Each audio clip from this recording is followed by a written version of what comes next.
Hey everybody, welcome to this YouTube video. As always, I'm Adam Ringler. I'm a strength and conditioning coach. I'm a sports scientist by trade.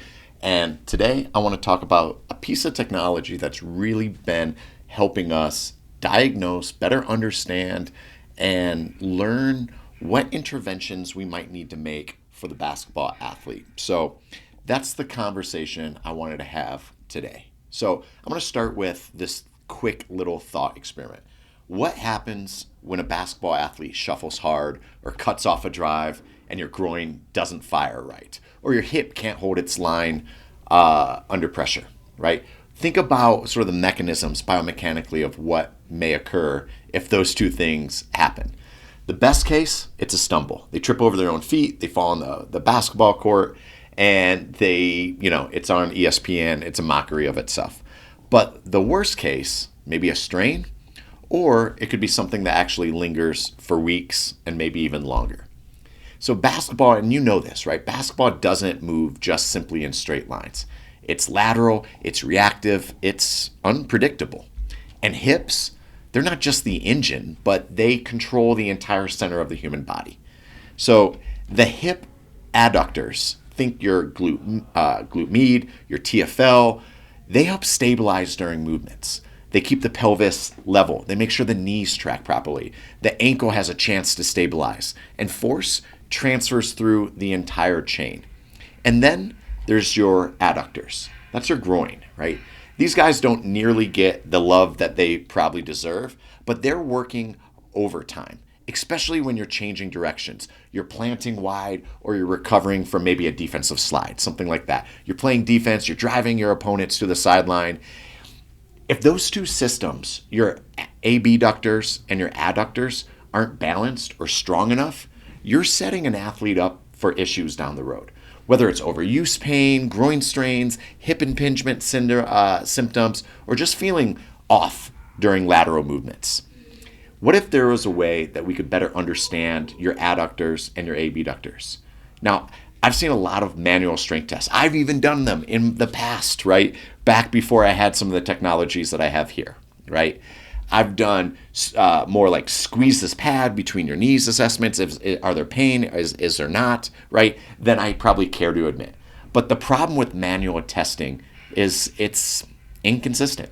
It's subjective. It's hard to track changes over time. It's hard to catch small declines before they actually become a big problem. And that's why I often lean on the ForceFrame. Now, a ForceFrame, right, through Vald Performance, it's precise, it's repeatable. It gives us real-time force data for both the adduction and abduction sort of phases and movements, bilaterally and unilaterally, right? And that means we can catch asymmetries and strength drops and side-to-side gaps that an athlete might not even feel yet. And for us, that is a huge part of what we need to do is early identification and interventions.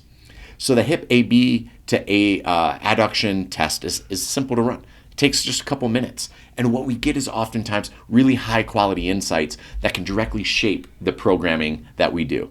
Is there adductor strength lagging after a deload week? Did rehab on one hip actually build or rebuild enough force production to match their unilateral side?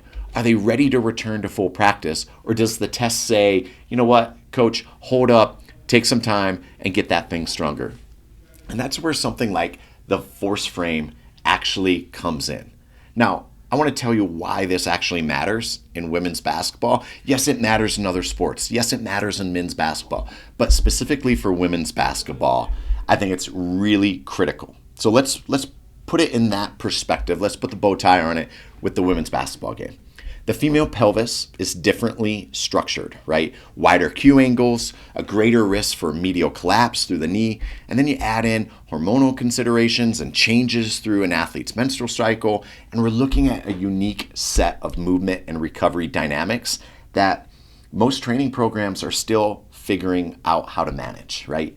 And we owe it to do better than just that. Now, you stack that on top of that. For most basketball athletes, there's a high game volumes, there's limited practice recovery windows, there's hard cuts, there's wide defensive stances, and often, quite frankly, underdeveloped posterior chains from high school or AAU basketball.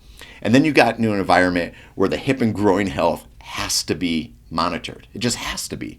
So soft tissue groin injuries are one of the more common injuries, specifically when it comes to time loss in women's basketball, and not just at the pro level. We're seeing it in college, we're seeing it in high school, and even younger. That's alarming. That should freak all of us out. But here's the kicker. Most of these injuries, they weren't freak accidents. They were gradual breakdowns over time. Weakness that built up silently until it came to the fruition, and it didn't. So my question, or maybe my answer, I don't know, my monologue, let's just say, is how do we use this data? So let's pretend like you have a force frame and you got numbers from the start of the season. What's next? So for me, the way that I tend to think about things, anything with any musculoskeletal testing, is that initial test, that creates a baseline. And every athlete gets tested preseason, multiple times during a month, maybe multiple times during a phase. And we look at strength outputs for both legs, both directions, abduction and adduction. And this gives us their starting line. It's something that we can monitor monthly. Or after a workload spike, did we hit a 3-game road swing? Let's test the groin strength again before the next training block. If somebody's coming back from a quad injury or a knee to knee or a hamstring injury, great, that's fine. Let's see how the hips are compensating. Let's flag any sort of regressions. And this is where the force frame really shines, because you can oftentimes see it, a 12%, a 10%, a 4% drop in left adductor strength. Now, the athlete might feel fine. They might report to you that they feel great, but how do you know if they're vulnerable on one side or the other? And then more importantly, as a coach, how could you fix it before it costs them valuable practice minutes or game minutes? That's where it's really important to be able to monitor these things with precision and accuracy. So the goal isn't just to react to issues, it's to prepare. Stronger hips mean stronger athletes, and stronger groins means more confident lateral sort of movements. So now we can play relentless defense anytime we do that, right? We build that through things like isometric holds or Copenhagen planks, side-lying raises, right? Temple lateral lunges, eccentric lateral lunges, controlled shuffles with resistance bands, like our performance bands. And yeah, testing and retesting on the force frame to see if that work is actually paying off. That's the part that I think most people miss. Strength without feedback is just sweat. Feedback creates intelligent adaptation and strategies and plans. And when you're dealing with high-skilled, high-load athletes like women's basketball players, smart is always better than simply just going harder, right?